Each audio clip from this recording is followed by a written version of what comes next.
కానీ ఉప సర్పంచ్లే కానీ కులాన్ని పట్టుకొని నడిస్తే ఆడు ముందు పడతాడు. అవకాశం వచ్చింది అనుకుంటే అది రాజకీయం కాదు. మనకు వచ్చిన రోజు కులమడే పోయాలా, మనం మంచుకున్న రోజు మనకు సపోర్ట్లు ఆడే కొట్టాలి. అరుదైన అవకాశం. మేము గత 94 నుండి ఉన్నాం ప్రత్యక్షంగా, మాకు ఎన్నడూ అవకాశం రాలేదు.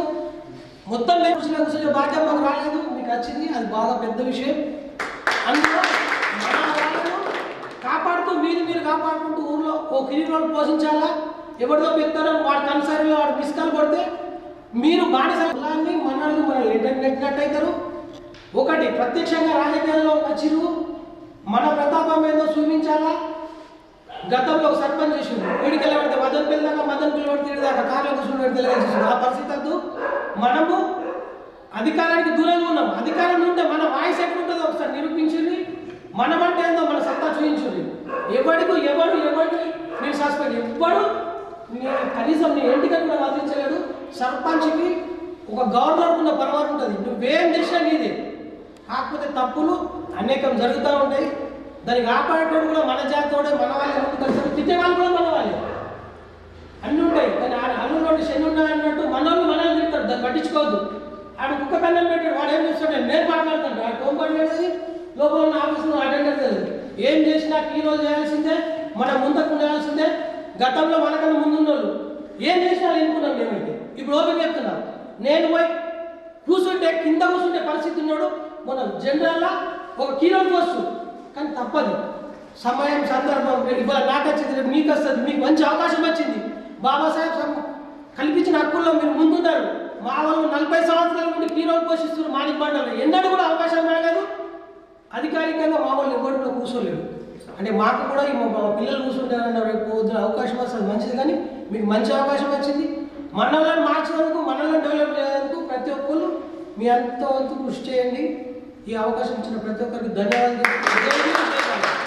ఈరోజు మాకూరు మండలంలో నూతన ఎన్నికైన మాల సర్పంచుల ఒక సన్మాన కార్యక్రమాన్ని ఏర్పాటు చేయడం జరిగింది. దీనికి మాకూరు మండల మాల మండల అధ్యక్షుడు గౌరవనీయులు రవి గారు, అదేవిధంగా ప్రధాన కార్యదర్శి శంకర్ గారు, జెంట్ సెక్రటరీ సిబి గంగాధర్ గారు, అదేవిధంగా ఈసీ మెంబర్ శంకర్ గారు, అదొక ఈసీ మెంబరు మన మోహన్ గారు, మరి నూతన ఎన్నికైన సర్పంచులకు మరి ఇతర సభ్యులందరికీ నిజామాబాద్ జిల్లా మాలమాడ తరఫున అందరికీ కూడా ధన్యవాదాలు, శుభాకాంక్షలు తెలియజేస్తున్నాను. మన నూతనంగా ఎన్నికైన సర్పంచులు వారికి గవర్నర్ వల్లభపూర్ సర్పంచ్ గంగాధర్ గారికి శుభాకాంక్షలు తెలియజేస్తున్నాము. అదేవిధంగా మామూలు సర్పంచ్ శ్రీమతి మున లత గారికి కూడా శుభాకాంక్షలు తెలియజేస్తున్నాము.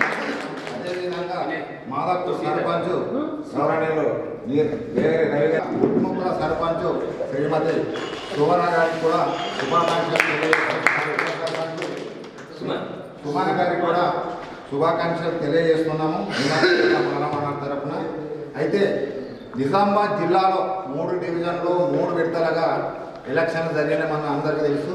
దాంట్లో ముందుగా మాకూరు మండలం నుంచి మన మాల జాతి సర్పంచులకు సన్మాన కార్యక్రమాన్ని ముందుగా ఏర్పాటు చేసిన మండల కమిటీ అధ్యక్షులు రవి గారికి, సెక్రటరీ గారికి, అదే విధంగా ఇతర కార్యవర్గ సభ్యులు మీ అందరికీ కూడా మా నిజామాబాద్ జిల్లా మాలమాడ తరఫున మీకు ధన్యవాదాలు, శుభాకాంక్షలు. నూతనంగా ఎన్నికైన సర్పంచులు మీరు మన బాబాసాహెబ్ అంబేద్కర్ గారు ఆయన రాజ్యాంగం యొక్క రచన కమిటీకి అధ్యక్షత వహించి ఆయన నా యొక్క అణగారి కులాలకు స్థానిక సంస్థలో అదేవిధంగా చట్ట సభలలో రిజర్వేషన్ కల్పిస్తే నా యొక్క కులం వారికి, నా యొక్క జాతి వారికి సమానత్వం ఉంటుంది, సామాజిక న్యాయం జరుగుతుందనే ఉద్దేశంతో ఆయన రాజ్యాంగంలోని ఆర్టికల్లో మనకు రిజర్వేషన్ కల్పించారు. ఆ రిజర్వేషన్ ద్వారానే మీరు ఈరోజు రాష్ట్ర ప్రభుత్వము మన గ్రామాలకు ఎస్సీ రిజర్వేషన్లు, ఎస్టీ రిజర్వేషన్లు చేసిండ్రు. దాని ఫలంగానే మీరు ఇలా సర్పంచ్గా ఎన్నికైనరు. కాబట్టి మీరు సర్పంచ్గా ఉన్నన్ని రోజులు, జీవితం ఉన్నన్ని రోజులు బాబాసాహెబ్ అంబేద్కర్ని మనం గౌరవించాలా, వాళ్ళని స్మరించుకోవాల్సిన అవసరం మీకు ఎంతైనా ఉన్నది. ఎందుకంటే అంబేద్కర్ గారు అయినా ఇటు రాజకీయ పరంగా, ఉద్యోగ పరంగా, విద్యాపరంగా ఆయన కుల వివక్షత, అంటరానితనము, ఎన్నో అవమానాలు జరిగినాయి.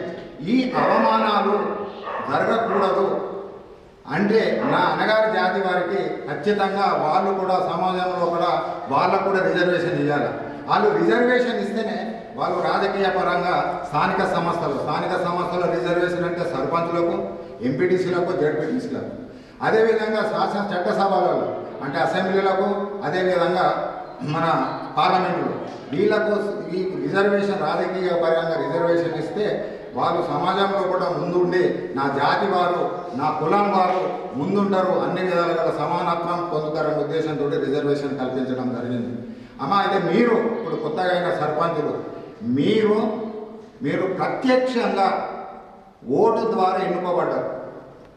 మీరు మీ గ్రామంలో కూడా మీరే ప్రథమ పౌరులు. మున్సిపాలిటీలో తీసుకుంటే మున్సిపల్ చైర్మన్ ప్రథమ పౌరులు, రాష్ట్రంలో తీసుకుంటే గవర్నరు, దేశంలో తీసుకుంటే రాష్ట్రపతి ప్రథమ పౌరులు. అదేవిధంగా గ్రామంలో కూడా మీరు ప్రథమ పౌరులు.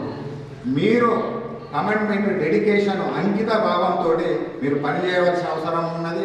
నిస్వార్థంగా కూడా మీరు పనిచేయవలసిన అవసరం ఉన్నది. ఇది బాబాసాహెబ్ గారు కల్పించిన అవకాశం.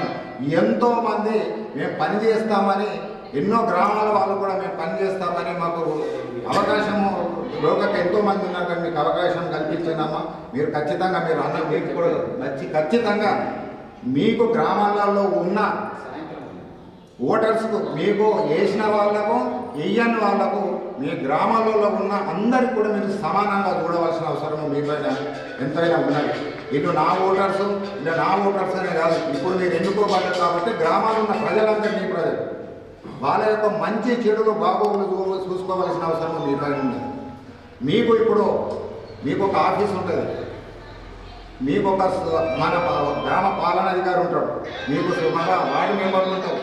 మీరు మీ గ్రామంకు ఏం కావాల్సింది అనేది మీరు కూర్చుండి నిర్ణయం తీసుకొని మీరు వినతి పత్రంలో మీకు ఏ డిపార్ట్మెంట్ అంటే పంచాయతీ డిపార్ట్మెంట్కు ఇవ్వవలసిన అవసరం ఉంటుంది. ఏ విధంగా అయితే ఇప్పుడు మినిస్టర్కు ఏదైతే ముఖ్యమంత్రి ఉన్నారు, ముఖ్యమంత్రికి ఒక మినిస్టర్ ఉన్నారు, ఆయన ఒక్కొక్క మన ప్రభుత్వ ప్రధాన కార్యదర్శి ఉంటారు. మీకు ఇక్కడ వార్డు మెంబర్లు ఉన్నారు, మీకు ఒక సీట్ ఉంటుంది. మీకు గవర్నమెంట్ పరంగా చూసిన పంచాయత్ సెక్రటరీ ఉన్నారు, గ్రామ పాలనాధికారి ఉన్నారు. వీళ్ళందరూ మీకు సెటప్ ఉన్నది. ఈ సెటప్ ద్వారా మీరు మంచి పనులు చేయడానికి ప్రయత్నం చేయాలి. మీరు ఓటు ద్వారా ఎన్నుకోబడ్డారు, ప్రత్యక్షంగా ఎన్నుకోబడ్డారు. మీకు అవిశ్వాస తీర్మానాలు పెట్టడం అనేది ఉన్నది. ఏదైతే ఇప్పుడు జడ్పీ చైర్మన్ ఉన్నారనుకో, ఆ జడ్పీ చైర్మన్కు జడ్పీటీసీలు కలిసి వాళ్ళని ఎన్నుకుంటారు కాబట్టి 2.5 సంవత్సరాలు 3 సంవత్సరాలు ఒకసారి అవిశ్వాస తీర్మానం పెడుతుంది. ఎంపీపీకి ఉంటారు, ఎంపీపీకి ఎంపీటీసీలు కలిసి ఆయనను ఎన్నుకుంటారు కాబట్టి ఆడ అవిశ్వాసం తీర్మానం జరుగుతుంది. అదేవిధంగా మున్సిపల్ చైర్మన్ ఇలా జరుగుతుంది. మీకు ఎవరికి జరగదు, మీ మీద మీకు ఎటువంటి ఇబ్బందులు కానీ. ఎప్పుడు ఇబ్బందులు జరుగుతాయంటే మీరు ప్రభుత్వ పరంగా వచ్చిన నిధులను దుర్వినియోగం చేసినప్పుడే మీ పైన మీకు ఇబ్బందులు కలుగుతాయి.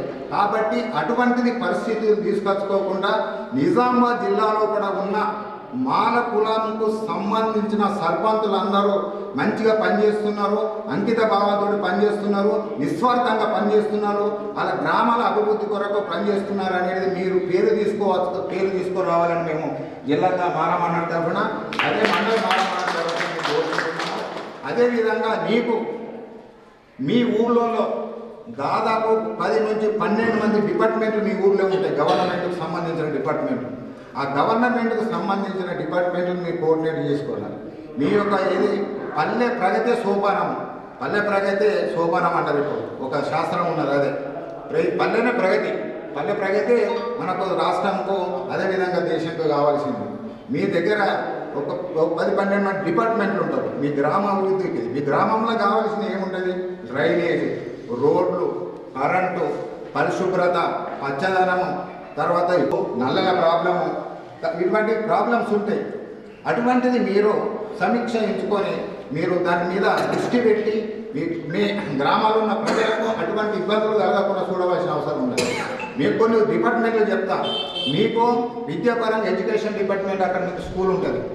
అదేవిధంగా కరెంట్ డిపార్ట్మెంట్లో మీకు లైన్ మెన్ ఉంటారు, పోలీస్ డిపార్ట్మెంట్లో పోలీస్ వాళ్ళు ఉంటారు, అదేవిధంగా అగ్రికల్చర్ నుంచి ఏఓ ఉంటాడు, ఏఈఓ ఉంటాడు, తర్వాత పంచాయత్ సెక్రటరీ ఉంటారు, రెవెన్యూ అసిస్టెంట్ ఉంటారు. వీళ్ళందరూ మరి హెల్త్కు సంబంధించిన ఏఎన్ఎం కూడా మీ గ్రామాలు ఉంటారు. ఈ విధంగా దాదాపు 10-12 మంది గవర్నమెంట్ డిపార్ట్మెంట్ కలిసిన ఉద్యోగస్తులు మీ గ్రామాలలో ఉంటారు. రోడ్లు వేసుకున్నప్పుడు మన ఇరిగేషన్ డిపార్ట్మెంట్లో వస్తారు, కలవడి కట్టినప్పుడు రోడ్లు వేసుకున్నప్పుడు ఆర్ఎండ్బి వాళ్ళు వస్తారు. వీళ్ళంతా ఒక గ్రామంలో కూడా ఇంతమంది ప్రభుత్వ ఉద్యోగస్తులు మీ గ్రామంలో పనిచేస్తారు. వీళ్ళతోటి మీరు సమన్వయం చేసుకొని మీకు గ్రామాల్లో ఏది అవసరం ఉన్నది ఇతరత్ర ప్రాబ్లం లేకుండా మీ యొక్క గ్రామ అభివృద్ధి కొరకు మీరు సాయశక్తులా పనిచేస్తూ మీరు మంచి పేరు తీసుకురావాలని కోరుకుంటూ ఈ అవకాశం ఇచ్చినందుకు మీ అందరికీ మరొకసారి ధన్యవాదాలు తెలియజేస్తూ నెక్స్ట్ మంత్ అంటే జనవరి 4వ తారీఖు తర్వాతను నిజామాబాద్ జిల్లాలో ఉన్న మన సర్పంచులకు ఉప సర్పంచులకు కూడా సన్మాన కార్యక్రమాన్ని ఏర్పాటు చేయడం జరుగుతుంది. అప్పుడు కూడా మీరు సర్పంచులందరూ కూడా అందరూ కూడా మీరు తప్పకుండా మీరు నుంచి ఒక్కొక్క ఊరు నుంచి మినిమం 10 నుంచి 20 మందిని తీసుకురావాల్సిన అవసరం ఉన్నదని మీకు తెలియజేస్తుంది.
అందరికీ జై భీములు.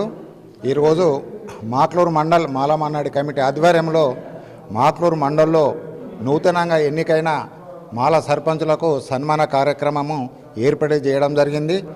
నిజామాబాద్ జిల్లాలో మొన్ననే జరిగిన స్థానిక సంస్థ ఎలక్షన్లో మాక్లూరు మండల్లో ఉన్న మండల మాలమానాడు వాళ్ళు ముందుగా ఈ మాల సర్పంచులకు సన్మాన కార్యక్రమం చేయడము చాలా అభినందనమైన విషయము.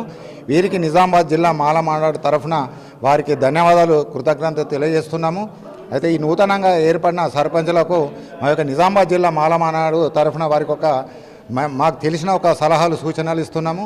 మీరు ఇప్పుడు భారత రాజ్యాంగ నిర్మాత బాబాసాహెబ్ అంబేద్కర్ రాజ్యాంగంలో పొందుపరిచిన ప్రకారమే మనకు గ్రామాలలో రిజర్వేషన్లు రావడం జరిగింది. ఎస్సీ రిజర్వేషన్లు వారి యొక్క వారి యొక్క ఆలోచన విధానం ద్వారానే రిజర్వేషన్లు పొందుపరిచినారు. గ్రామాల రిజర్వేషన్ అయింది, మీరు సర్పంచులుగా మీకు అవకాశం కల్పించారు. కాబట్టి ఈ అవకాశంను మీరు సద్వినియోగం చేసుకొని మీ గ్రామం యొక్క అభివృద్ధి కొరకు, మీ గ్రామం యొక్క ఉన్న ప్రజల యొక్క అభివృద్ధి కొరకు, వాళ్ళ యొక్క సంక్షేమం కొరకు మీరు పాటుపడాలని తెలియజేస్తున్నాము. మీరు ప్రత్యక్షంగా ఓటు ద్వారా ఎన్నిక కాబడ్డారు. కాబట్టి మీరు మీ గ్రామంలో ఉన్న మీకు ఓటు వేసిన ప్రజలు కానీ, మీకు ఓటేసిన ఓటర్స్ కానీ, ఓటేయని ఓటర్స్ కానీ, మీరు అందరి మీ గ్రామంలో ఉన్న అందరినీ కూడా మీరు సమానంగా చూడవలసిన అవసరం ఉన్నది. అదేవిధంగా మీ గ్రామం అభివృద్ధి కొరకు అంటే పచ్చదనము, పరిశుభ్రత, రోడ్లు, తర్వాత డ్రైనేజీలు, కరెంటు, తర్వాత అదేవిధంగా వ్యవసాయం సంబంధించినవి, అదేవిధంగా ఇందిరమ్మ ఇండ్లకు సంబంధించినవి ఏవైతే అవసరం ఉంటాయో మీరు మీ యొక్క వార్డు మెంబర్ల ద్వారా, అదేవిధంగా మీ దగ్గర ఉన్న సెక్రటరీ ద్వారా మీరందరూ కూర్చుండి మీ గ్రామంకు సంబంధించిన యొక్క అవసరం ఏమున్నది మీరు ప్రభుత్వంకు ఎప్పటికప్పుడు నివేదిక ఇస్తూ మీ గ్రామానికి మీరు ఎక్కువ ఫండ్స్ వచ్చే విధంగా, ఎక్కువ నిధులు వచ్చే విధంగా మీరు సాయశక్తుల పనిచేయవలసిన అవసరం ఉన్నది. మీకు పరిపాలన పరంగా ఎటువంటి ఇబ్బందులైనా మీకు మాక్లూరు మాలమానాడు కమిటీ, అదేవిధంగా నిజామాబాదు మాలమానాడు కమిటీ మీకు ఎప్పుడు మీ వెనుక ఉండి మీకు ఏమైనా సమస్యలు ఏర్పడినా ఆ సమస్యలలో మేము కూడా మీతోటి ఉండి మేము పోరాడతాము, మా యొక్క సహాయ సహకారాలు అందిస్తామని తెలియజేస్తున్నాము. అదేవిధంగా ప్రభుత్వ పరంగా కూడా మీ యొక్క గ్రామం లోపల 7-8 డిపార్ట్మెంట్లు, ఎడ్యుకేషన్ డిపార్ట్మెంట్ ఉంటుంది, హెల్త్ డిపార్ట్మెంట్ ఉంటుంది, అదేవిధంగా ఎలక్ట్రిసిటీ డిపార్ట్మెంట్ ఉంటుంది, అగ్రికల్చర్ డిపార్ట్మెంట్ ఉంటుంది, పంచాయతీరాజ్ డిపార్ట్మెంట్, ఇటువంటి డిపార్ట్మెంట్లు ఉంటాయి. కాబట్టి ఆ డిపార్ట్మెంట్ వాళ్ళను సమన్వయంగా చేస్తూ మీరు గ్రామంలో పరిపాలన చేయవలసిందిగా కోరుతూ మా నిజామాబాద్ జిల్లా మాలమాడ తరఫున, అదేవిధంగా మాక్లూరు మండల మాలమాడ తరఫున మీకు మరొకసారి శుభాకాంక్షలు తెలియజేస్తున్నాను.